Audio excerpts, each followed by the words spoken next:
Welcome to LiveDaf, your online Daf Yomi Shir. Shalom Aleichem, and welcome back to today's Daf Hayomi, a brand new Maseches. It's Maseches MIDOS, which is comprised strictly of Mishnayos, of 5 prokim in total. Today's Daf will cover the first parak and a bit of the second. And as we mentioned back in the beginning of the last Masechta, these two last Masechtas, Talmud and MIDOS, have a bit of an overlap.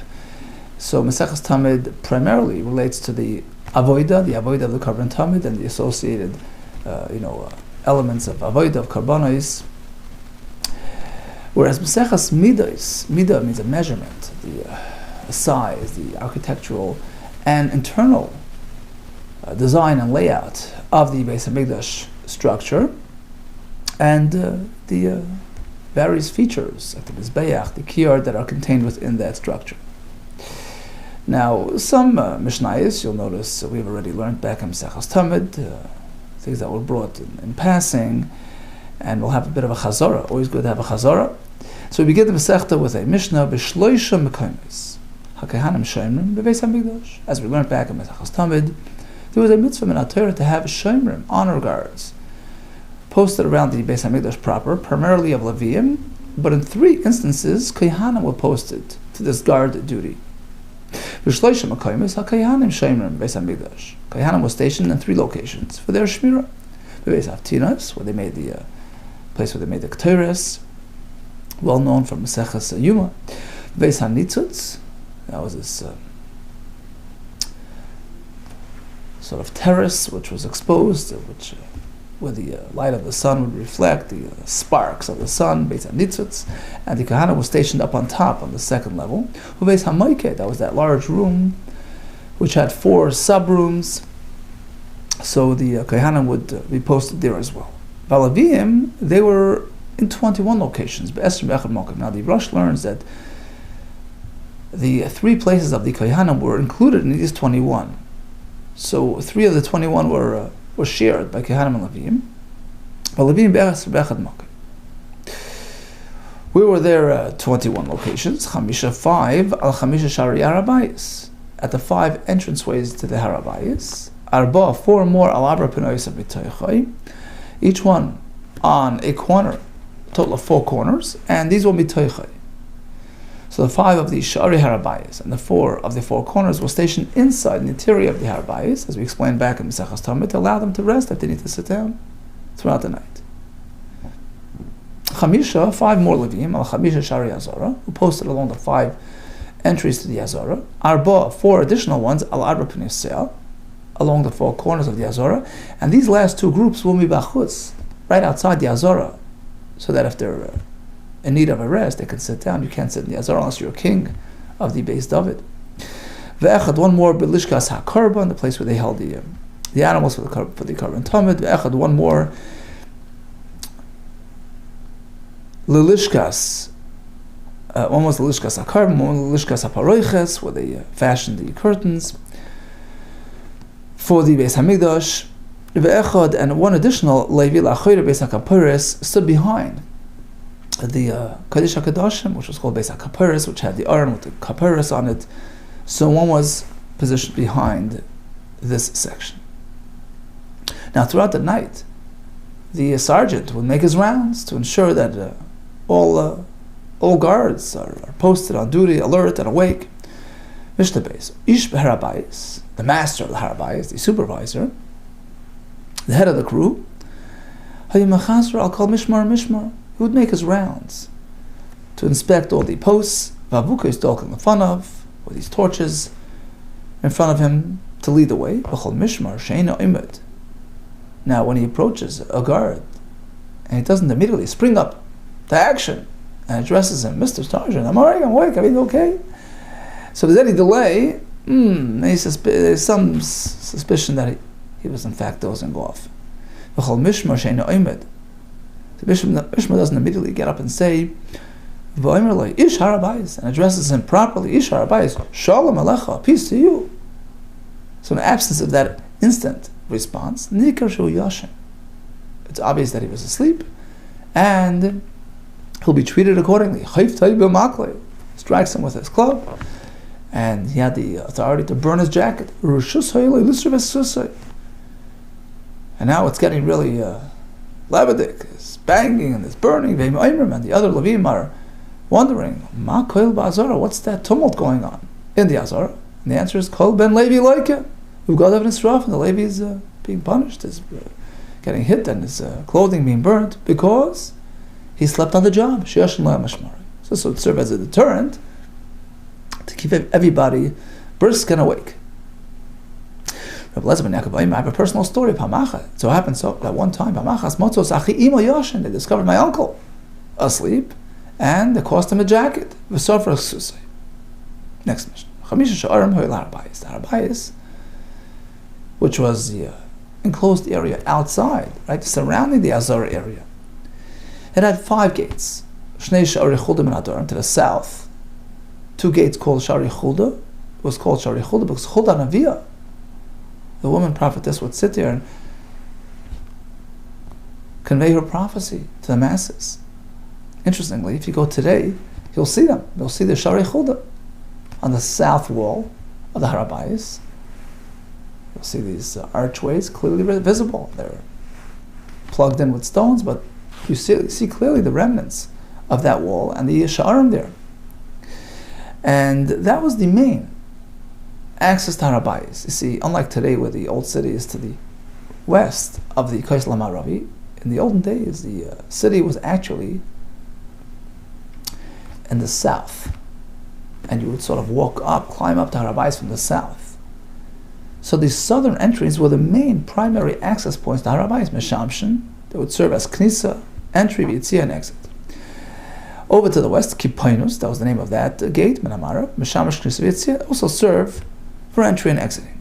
Tedi Menat Sofan. On Sofan there was a doorway called Tedi. Loya Meshamash Klum wasn't really serving any special purpose, wasn't really heavily used because there wasn't much going on that side. Shara Mizrachi, the gate on the east side, all of Shushan Habirot Tzura, it had an engraving, a picture of Shushan Habirah.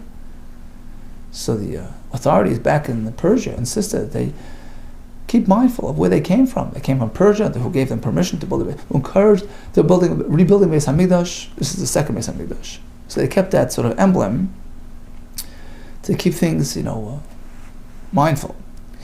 In fact, that Shar served a special purpose. That was leading to Har HaZeisim, Har HaMishcha. Mishcha means oil, Har HaZeisim, all on the same mountain, where they processed the Paraduma, Shaboy, Kohen Gadol, service HaPara, V'chol Misadeh, Yotzim Har HaMishcha. So the Kohen Gadol, who was tasked with burning the Parah, and all the helpers of the whole crew, would go out to Har HaMishcha by way of that entry, by way of that Shar HaMizrachi. Next mission. Shiva Sha'arim Hoy Ba'azor. The Azor itself had 7 gates. Shloisha B'Tzafin, Shloisha B'Dorim. So if we're going from east to west, Tzafin is to your right and Dorim is to your left. 3 on the right, 3 on the left. V'Echad Mizrach, 1, the main entry to the east. Shiva Dorim, on the Dorim side, the south, to the left. We have Shara Delak, so starting from the one closest to the west and making our way down. The first one is Shara Delak, Lashon of Hadlaka, burning the firewood was transported through that door. Sheni Loi, the one next to it, Shara Karban, where they brought the Karbanis through. Shlishi Loi, the third one, Shar HaMayim, where they would bring in the water to the Nisach HaMayim and Sukkos. And actually, the Mishnah later will give us another reason for that name. Sheba Mizrach was the famous Shar Niknar, donated by Niknar. He went down to Egypt to bring the doors, and he encountered a storm. He had to toss one of the doors into the ocean, and then miraculously he discovered it as he landed in Eretz Yisrael. Hashem pushed it along, and now he had his 2 doors back, which were installed on the Shar HaMizrachi in the Beis Hamikdash. Ushtei l'shaka soyoloi. Now this Shar Niknar had 2 chambers, one to the right, one to the left. Achas miminoi v'achas mismoile. Achas lishkas Pinchas HaMalbish. One was called Pinchas HaMalbish. Lishkas Pinchas HaMalbish. He was the clothing fitter. He would be in charge of the begadim, the kahuna. He was the first one, so that name stuck to the chamber. Okay, so that was meant to hold the clothing, v'achas lishkas chavitin, and the other chamber on the other side was meant for the ones who cooked and prepared the chavitin, the mincha for the kohen gadol on a daily basis. V'shabbat now to the right, we have shar nitzutz. So it was made like sort of a balcony, v'ali b'ni al gabav, with a second level over it. Shakayanim shem milamalan, v'levi milamatan. As we learned before, the kohanim were posted on top, and Leviim alongside them on the bottom floor. Now this shar nitzutz, this structure had an opening to the chel, which is the area surrounding the azara from the outside. Sheni loy. Okay, the next gate coming down from the west is shar ha-korban, and shlishi loy shar beis hamikdash. Interesting, we already had shar ha-korban, so some changed the girsa back on the previous Mishnah to shar ha-b'choros. It was meant to bring the b'chorim through that door, and this is for your regular korban. And shlishi loy, the next gate over was the shar of the beis hamikdash, the famous beis hamikdash, which we're going to see in a minute. Next Mishnah. Arba l'shokos hay beis hamikdash. Beis hamikdash was a large chamber, a domed chamber, which was subdivided. It had 4 rooms, one on each corner from the inside. Kikitoinos. Arba l'shokos hay beis hamikdash. Kikitoinos, like small rooms that are psuchos open the track into a large hall. So there were sort of mini chambers. And interestingly, this beis hamikdash straddled the boundary between Beis Hamikdash and outside of it. So it was half in the Azara and half outside.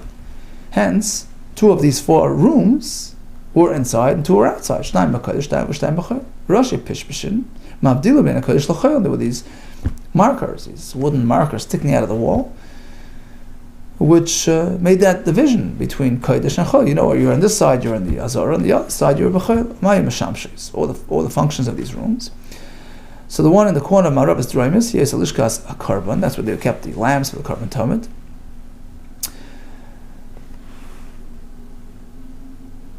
Interestingly, the Mefarshim point out, based on the Gemara, that it wasn't actually in the actual corner, it was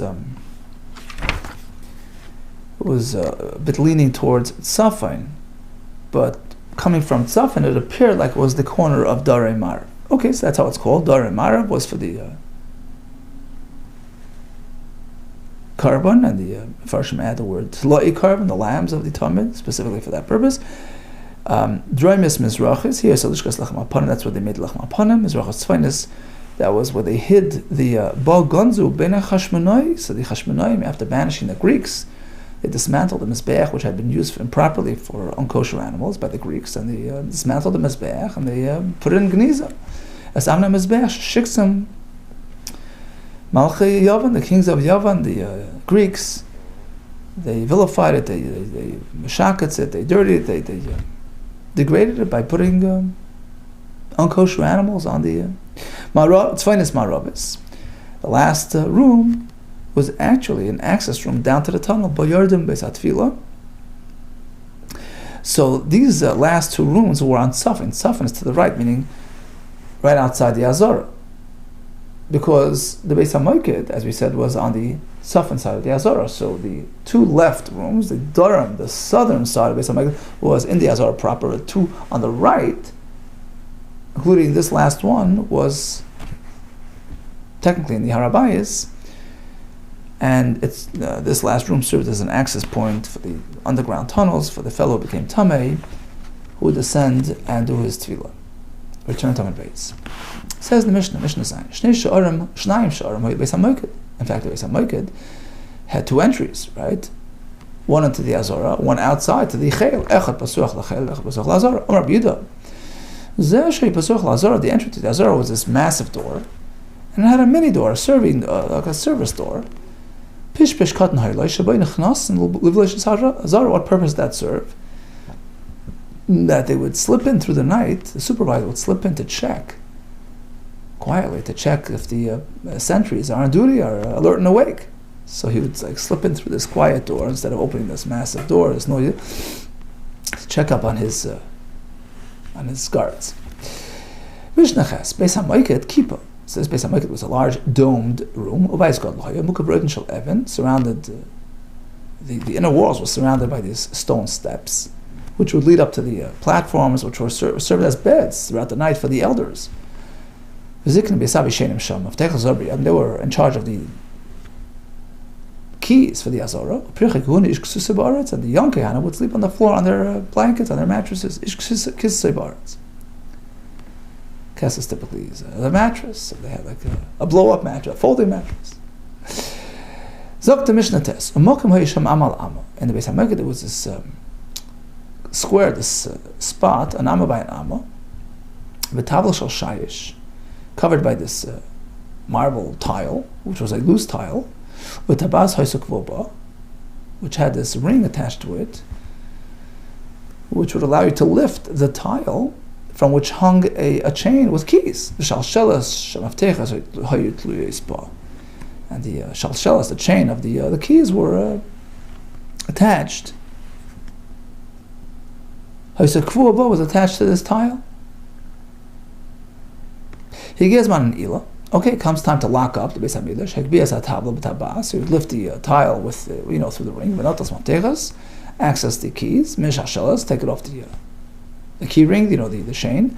So the Kohen would lock up from inside the Beis HaMikdash. Ben Levi Yoshan or Yoshav Mechutz, and he would leave the Ben Levi outside to guard.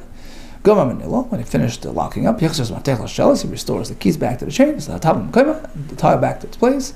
Nosan put his blanket, his mattress on that tile. Go to sleep. To ensure nobody tampers with the keys. Ira Keri Bechaman, the Kohen experienced an impurity throughout the night.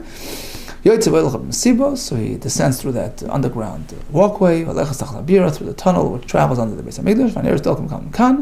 And all along there were candles lighting up the way. Until gets to the mikvah. He wouldn't come back to the Beis HaMikdash as the Chachamim told us back in Maseches Talmud. According to Rabbi Yaakov, once you become Tamid, you're not allowed to come back. He would keep on walking throughout this tunnel, which actually did not traverse the actual Beis HaMikdash. It was under the Chel, which was an area of lesser Kedusha. So he would leave through the Mesiba, which would take him out outside the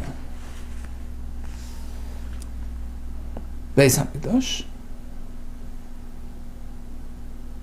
and he would leave the Har HaBayis through the Sha'ar Tedi. So according to Rabbi Yaakov, you're not allowed to come back to the Beis HaMikdash. Rather, you have to make your way out of Beis HaMikdash until he completes his purification process, until he waits till nightfall, right? You need Tefillah and Erev Shemesh to become fully tar. Okay, says the next parak. We're up to Har HaBayis. Har HaBayis was this massive area surrounding the Beis HaMikdash. Har HaBayis hoya heimeis amo al heimeis amo, a total of 500 by 500 amo in size. So the perfect square. Heimeis amo al heimeis amo. But the Beis HaMikdash, the Azorah, the actual structure, was not placed in the perfect center of this 500 amo square. In fact, most of the vacant lot of the Har HaBayis was on the south side. So again, if we're going from east to west, it's on your left. Sheniloi, second to that in size, was Mina Mizrach, the area on the Mizrach side. Actually, the Mepharshim point out that we're referring to the empty space between the wall of the Ezras Nashim to the wall of the Har HaBayis, but also the actual Ezras Nashim itself. So if you put them together, these areas, you calculate the empty space and the Ezras Nashim space. So from the Sha'ar Nikner area all the way to the wall of Har HaBayis, you have a large area, which was second in size to the empty space on the Dorim. So from the Azorah, from the far east wall of the Azorah all the way to the wall of the Har HaBayis, that's what we're talking about. Shlishiloi, the third largest area was Menat Safan on the Safan side, meaning from the wall of the Azorah to the wall of the Har HaBayis. Miutoi, the smallest area was Menamara. Mokim Shayirov Midosoi Shamayirov Tashmishay.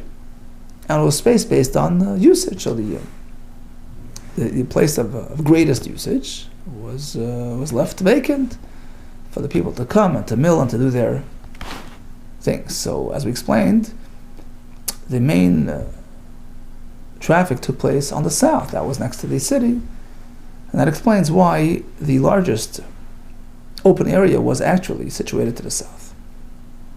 Now, when one enters the Har HaBayis, how does he head into the Beis HaMikdash? Says the Mishnah, Kol HaNachnosin Har HaBayis, when one enters, Nechasen derech Yamin, Makifim Yotzim derech Shmuel. Suppose you have some business to the left. You don't make a sharp left. You go all the way around. You make a hakafa. That's the halacha that we learned from the Yam Shel Shlomo. You meant to always turn to the right. So you meant to make a full turn. You start off to the right and you head around until you come around to your desired destination. Makifim Yotzim derech Shmuel. That's how you leave. Chutz, except for two people who walk to the left. Davar. Except for a person who experienced a tragedy, a sad experience, so he's meant to turn to the left. And now it's pretty obvious to all that he's doing something different, going against traffic on a one-way street. What are you doing going to the left? He says, Shani Aval, I'm an Aval, I experienced the death of a relative. And that elicits compassion and allows everybody to realize and to offer condolences. HaSheikh, and they tell him, HaSheikh, the one who dwells in this home, the Shechina Hashem, should console you. Another possibility is Shani Menuda. What are you doing there? I'm a Menuda. I was excommunicated. I don't belong with the rest of the traffic. And that again triggers a response. A bracha, HaSheikh and Bais Hazeh. It should be the will of Hashem. Hashem who dwells in this house, Yitain Belibcha Vikarbucha. Yitain Belibam. Should put in their hearts, should implant in your colleagues' hearts that they should be Mekarav you and bring you back and allow you back in. Divir HaMeir. So going to Rameh, that was a bracha offered to the Avel and to the Menuda. Amle Rabbi Yesi, that's good for the Avel, but here it sounds like you're criticizing this fellow's colleagues and you're holding them accountable for putting him into a Nidoi, which we assume was justified. So why are you negating it?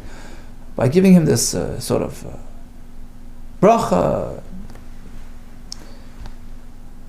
that they should sort of come around and take you back. It's his onus, not their onus. By giving him this bracha, if only your colleagues will turn around and be mekarav you, it sounds like they have transgressed, they have done something wrong.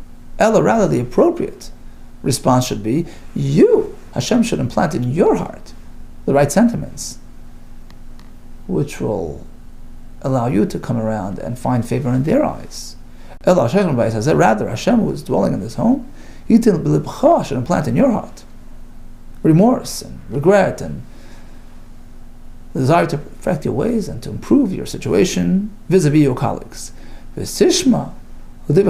you'll be receptive to the words of your colleagues, of the Chachamim, of the Bezdin. Now, that will earn you a spot back in the community, and they'll release you of your nidoi. Okay, so they had a very specific system of traffic, and ideally you should be going to the right, unless there's a special reason, which was meant to trigger Nicham Avelim. In the case of the Menuda, he wasn't meant to walk with everybody. And hopefully people will take notice and be mekar of him, inspire him to improve his ways. Okay, so we have Masechas Midas, Perek Aleph, discussed the Shomrim, we discussed the supervisor making his rounds, we discussed the 5 Sha'arim to HaBayis, the 7 Sha'arim to the Azora, we detailed the various features of the Beis HaMoiked, the locking and unlocking, the key system of the Beis HaMikdash, and moved on to the Har HaBayis, its size and its layout, and the traffic arrangements that were instituted therein. Okay, all the best to you, and Hatzlacha.